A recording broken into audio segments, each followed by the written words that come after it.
नमस्कार दोस्तों, मैं स्वागत करता हूं आप सभी का श्री जी के बगिया के यूट्यूब चैनल पर। दोस्तों, हम सभी यही चाहते हैं कि खेती में लागत कम और पैदावार बहुत ही बढ़िया तरीके से हो, जिससे हम मेहनत करने के बाद खेती से ज़्यादा मुनाफा ले पाएँ। लेकिन वो कैसे? दोस्तों, ये सारे सवाल अक्सर हमारे दिमाग में घूमते रहते हैं कि हम ऐसा फसलों में क्या डालें जिससे हमारी खेती की पैदावार ज़्यादा हो। दोस्तों, आज मैं आपसे एक ऐसे जीवामृत के बारे में बात करूंगा कि जीवामृत असल में बनता कैसे है, इसका विज्ञान क्या है और इसकी हमारी फसलों में ज़रूरत क्यों है। तो दोस्तों, इन सभी बातों को ध्यान में रखकर आज मैं आपसे विस्तार से बात करूंगा, क्योंकि दोस्तों ये जानकारी बहुत ही ज़बरदस्त होने वाली है और मैं चाहूँगा कि आप इस वीडियो को अंत तक ज़रूर देखें, क्योंकि इस जानकारी से आपकी खेती को, आपके बाग बगीचों को, या फिर आप जो घर की छत पर गार्डनिंग करते हैं, इस जानकारी से उन्हें बहुत ही फ़ायदा होने वाला है। दोस्तों, प्राकृतिक खेती तो अब हमने शुरू कर ली है, लेकिन अब जो मैं आपको बताने जा रहा हूँ कि जीवामृत शब्द आया कहाँ से और इसका हमारी खेती में क्या महत्व है, ये बताने की कोशिश करूँगा। इसलिए दोस्तों, कोई प्रोसेस मिस ना हो जाए। बताई गई जानकारी को जानने के लिए आप वीडियो के अंत तक ये जानने के लिए ज़रूर बने रहिएगा कि जीवामृत होता क्या है। देखिए दोस्तों, जीवामृत का मतलब होता है जीवों का अमृत। जो सूक्ष्म जीव हमारी मिट्टी में पाए जाते थे और हमारी मिट्टी में जो बायोमास पाया जाता था, ये सूक्ष्म जीव उनको खाकर छोटे छोटे टुकड़ों में तोड़ देते थे। दोस्तों, ये बायोमास ही सूक्ष्म जीवों का भोजन बनता था और जो इनसे द्रव्य निकलता था, फसलों की जड़ें इनका प्रयोग करती थी, मतलब फसलों का वही भोजन हुआ करता था। दोस्तों, आज से 60-70 साल पहले रासायनिक खेती का युग शुरू हुआ और उसके कई सारे ऐसे दुष्ट परिणाम भी देखने को मिले, जैसे हमारा स्वास्थ्य खराब हुआ, हमारी मिट्टी खराब हुई, हमारा पर्यावरण प्रदूषित हुआ और रासायनिक खेती से ऐसे हजारों तरह की बीमारियां भी देखने को मिली, जिनका इलाज या तो होता नहीं है या फिर इतना महंगा होता है कि आम आदमी के बस से बाहर हो जाता है। तो दोस्तों, आज के समय में जो हमारी सरकारें हैं और उनकी जो नीतियां हैं, ये हम जैसे किसानों को फिर से दोबारा प्राकृतिक खेती को बढ़ाने के लिए प्रयास कर रही हैं। दोस्तों, हमने रासायनिक खेती के दुष्परिणाम तो देख लिए हैं, लेकिन अब हमें इन सबको ठीक भी करना होगा, क्योंकि मिट्टी में जो भी जीव और सूक्ष्म जीव थे, ये ज़्यादा रासायनिक के उपयोग की वजह से या फिर फसलों के अवशेषों को आग लगाने और धरती का तापमान ज़्यादा बढ़ने की वजह से समय के साथ साथ या तो ये जीव और सूक्ष्म जीव मर गए या फिर इनकी संख्या इतनी कम हो गई जिससे धरती की ताकत बेजान होकर ख़त्म होती चली गई। इसलिए दोस्तों, आप जो भी फसल उगा रहे हैं, सब्जियां या फिर और कोई, दोस्तों आपको वो उत्पादन नहीं मिल पाया जो आप चाहते थे। ऐसा क्यों?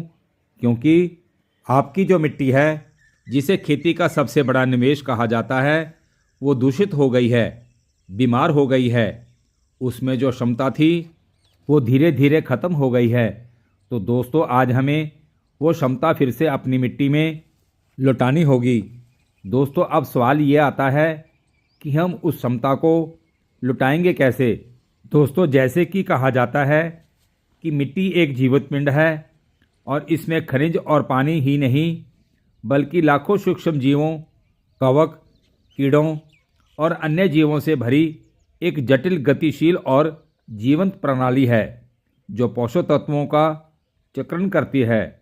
लेकिन दोस्तों, आज के समय में क्या हो रहा है कि हमारी ज़मीन बंजर हो गई है और इसमें किसी भी प्रकार की फसल नहीं हो पा रही है। फसल क्यों नहीं हो पा रही है? क्योंकि इनमें जो सूक्ष्म जीव थे वो जाने अनजाने में हमारी गलतियों की वजह से ख़त्म हो गए हैं। दोस्तों, आज से 50-60 साल पहले हमने रासायनिक खेती को शुरू किया था, क्योंकि वो उस समय की ज़रूरत थी। लेकिन धीरे धीरे अब हमने इसकी आदत बना ली और ये सूक्ष्म जीव दोस्तों उस आदत की वजह से आज ख़त्म हो गए।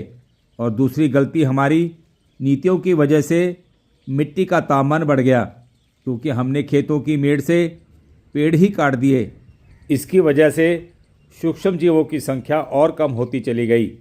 दोस्तों, आज के समय में हम एक बार फिर प्राकृतिक खेती की ओर बढ़ रहे हैं, तो उसके लिए हमें सूक्ष्म जीवों को फिर से खेतों में लाना होगा, फिर से स्थापित करना ही होगा। दोस्तों, अब सवाल ये आता है कि इन सूक्ष्म जीवों को कहाँ से लेकर आएंगे, क्योंकि सूक्ष्म जीव तो हमारी मिट्टी में है ही नहीं, जो जाने अनजाने में हमारी गलतियों की वजह से ख़त्म हो गए थे। उन सूक्ष्म जीवों को प्राकृतिक खेती को करने के लिए फिर से स्थापित करना ही पड़ेगा। तो उसके लिए अब बात आती है जंगल की। दोस्तों, यहाँ से ये वीडियो बहुत ही दिलचस्प होने वाली है और मैं चाहूँगा कि आप इस वीडियो में बताए गए प्रोसेस को बड़े ध्यान से देखकर अपने खेतों में, बाग बगीचों में, या फिर वो जो अपने घर की छत पर गार्डनिंग करते हैं, इसका वहाँ इम्प्लीमेंट करें, क्योंकि यहाँ से आपको वो सब कुछ जानने को मिलेगा जिसकी आपको तलाश थी। तो दोस्तों, जंगल एक ऐसी जगह है जहाँ की जैव विविधता इस प्रकार से संपन्न है और ये कई सालों से वहाँ वैसे की वैसे है, क्योंकि इंसानों का वहाँ आना जाना बहुत ही कम हुआ और वहाँ पर इनके द्वारा कोई छेड़छाड़ भी नहीं की गई। दोस्तों, जब आप जंगल में जाएंगे तो वहाँ पर आपको नाना प्रकार के पेड़ पौधे और नाना प्रकार के पक्षी देखने को मिलेंगे। और जब वहाँ पर बारिश होती है तो बारिश का पानी वहीं इकट्ठा होकर जमा हो रहा होता है और पेड़ों के फूल पत्ते वहीं पर गिरकर गल सड़ रहे होते हैं।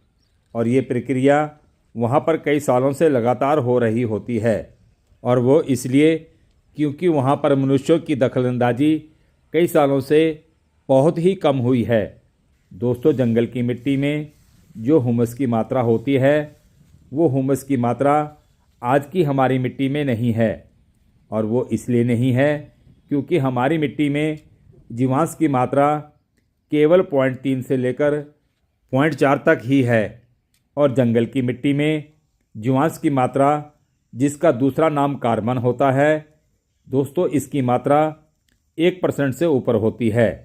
तो दोस्तों, सूक्ष्म जीवों की मात्रा मिट्टी में पर्याप्त होने की वजह से हमें जंगल की मिट्टी को अपने खेतों में पुनः स्थापित करना ही होगा। तो मैं आपको थोड़ा सा जीवामृत के बारे में बता दूं कि जीवामृत होता क्या है। तो दोस्तों, इसका मतलब होता है जीवों का अमृत। मतलब जो जीव हमारे खेतों में नहीं हैं, उनको जंगल से लेकर आना है जहाँ पर वे स्थापित हैं। दोस्तों, जब हम जीवामृत बनाते हैं तो इसका विज्ञान बहुत ही सरल है, बहुत ही सिंपल है। दोस्तों, जैसे कि आज के समय में प्राकृतिक खेती को लेकर कुछ बातें सामने आई हैं और ये कहा जाता है कि ये गौ आधारित प्राकृतिक खेती है। ऐसा बिल्कुल भी नहीं है। दोस्तों, अगर मैं आप लोगों से पूछूं कि देश में लगभग 14 करोड़ के आसपास किसान हैं और इन 14 करोड़ किसानों में से अगर देखें तो 2 करोड़ के आसपास ही गायें हैं। दोस्तों, अब हम अगर गौ आधारित खेती ही करते तो ये सिर्फ उन्हीं किसानों को फ़ायदा हो पाएगा जिनके पास गायें हैं। तो इसका सीधा सा मतलब है कि केवल वही किसान गोबर या गौमूत्र से जीवामृत को ही बना पाएंगे। दोस्तों, अब मैं आपसे पूछता हूँ कि बाकी के जो किसान हैं, क्या उनको ये अधिकार नहीं है कि वह भी गोबर या गौमूत्र से जीवामृत को बनाएं और अपने खेतों की मिट्टी को भी मजबूत करें? दोस्तों, अब सवाल ये आता है कि उनके पास तो गायें है ही नहीं। तो मैं उन भाई बहनों के लिए एक ऐसी विधि बताऊंगा जो बहुत ही सरल है। जिनके पास गोबर या गौमूत्र नहीं है, वे भी बड़ी आसानी से इस जीवामृत को बना सकते हैं। दोस्तों, यहाँ से अब ये वीडियो बहुत ही खास होने वाली है। आप इसे बड़े ध्यान से सुनिएगा ताकि आप इसका कोई भी प्रोसेस मिस ना कर जाएं। दोस्तों, सबसे पहले आपको करना क्या है, ये बड़ा ही सरल सा विज्ञान है। आपको एक 200 लीटर का ड्रम लेना है और इसमें 5 किलो जंगल की मिट्टी जो हम जंगल से लेकर आए हैं, या फिर जंगल बहुत ही दूर है, वो किसान भाई एक ऐसा पुराना पेड़ देखें, जैसे कि पीपल, बड़ या नीम का पेड़, जहाँ पर इंसानों का आना जाना बहुत ही कम हो। वहाँ की मिट्टी को लेकर आएं और इस मिट्टी को 200 लीटर के ड्रम में डाल दीजिए। अब दोस्तों, मिट्टी में पनप रहे सूक्ष्म जीवों की संख्या को बढ़ाने के लिए ड्रम को ऊपर से थोड़ा छोड़कर पानी से भर दीजिए। दोस्तों, अब सूक्ष्म जीवों को भोजन भी चाहिए होगा, तो उसके लिए 5 किलो आटा, बेसन या फिर कोई भी दाल जो दली हुई हो ले लीजिए, क्योंकि यह आटा कार्बनहाइड्रेट का स्रोत है और सूक्ष्म जीवों को खाने के लिए कार्बनहाइड्रेट की ही ज़रूरत होती है। और दूसरी चीज़, 5 किलो पुराना गुड़। दोस्तों, इन दोनों को भी आप इस ड्रम में डाल दीजिए और इसको किसी डंडे की सहायता से अच्छे से ड्रम में मिक्स कर दीजिए। अब देखिए दोस्तों, आपने जो ड्रम में आटा डाला है, ये सूक्ष्म जीवों को खाने के लिए तुरंत काम में नहीं आएगा, क्योंकि इसमें कुछ समय के बाद बदलाव होते हैं, जो दोस्तों 15 से 20 दिन के बाद ही शुरू होते हैं। लेकिन दोस्तों, गुड़ यहाँ पर सूक्ष्म जीवों के भोजन के लिए तुरंत काम में आएगा। अब धीरे धीरे दोस्तों सूक्ष्म जीवों की संख्या बढ़ने लग जाएगी, क्योंकि हम भी तो इनकी संख्या को बढ़ाने के लिए जीवामृत को बना रहे हैं। अब दोस्तों, कुछ दिनों के बाद सूक्ष्म जीवों को फिर से भोजन की ज़रूरत पड़ेगी, तो उसके लिए दोस्तों ड्रम में 15 दिन के बाद 3 किलो आटा और 3 किलो पुराना गुड़ फिर से ड्रम में डालना है और इसके 10 दिन के बाद इसकी मात्रा को कम करके 2 किलो आटा और 2 किलो पुराने गुड़ को फिर से डालना है। दोस्तों, इस क्रिया को, मेरा मतलब 2 किलो आटा और 2 किलो पुराने गुड़ को हर 10 दिन के बाद 3 से 4 महीने तक दोहराते रहना है, जब तक जीवामृत बनकर तैयार ना हो जाए, क्योंकि इसके बनने का समय जंगल की बढ़िया मिट्टी के ऊपर भी निर्भर करता है। दोस्तों, लगभग 1 महीने के बाद पानी के ऊपरी सतह पर आपको एक काले रंग की पपड़ी आती दिखाई देगी। दोस्तों, ये पपड़ी शत्रु जीवाणु की है, या यूं कहूं कि वे हानिकारक जीवाणु जो फसलों को नुकसान पहुंचाते हैं उनकी है। तो दोस्तों, करना क्या है, आपने इस पपड़ी को छन्नी की सहायता से बाहर निकालकर फेंक देना है। दोस्तों, इस क्रिया को भी आपने बराबर दोहराते रहना है जब तक पपड़ी का आना बंद ना हो जाए। अब सवाल ये आता है कि जीवामृत के बनने की पहचान क्या है, कि ये पूरी तरह से बन गया है। सबसे बढ़िया पहचान दोस्तों, जब आप ड्रम के पास जाएंगे तो आपको इससे तीखी गंध आएगी और ड्रम का पानी गाढ़ा या फिर मटमैला सा दिखाई देगा, और आप अगर इसमें हाथ डालते हैं तो 2-3 बार हाथ धोने के बाद भी हाथों से इसकी गंध नहीं जाएगी। तो इसका मतलब दोस्तों, जीवामृत अब पूरी तरह से तैयार हो चुका है। मेरे कहने का मतलब कि जीवामृत में सूक्ष्म जीवों की संख्या बहुत ज़्यादा बढ़ चुकी है और आप इसे खेतों, बाग बगीचों या फिर घर की छत पर बने गार्डन में दे सकते हैं। दोस्तों, अब बात आती है कि इसका प्रयोग कैसे करना है।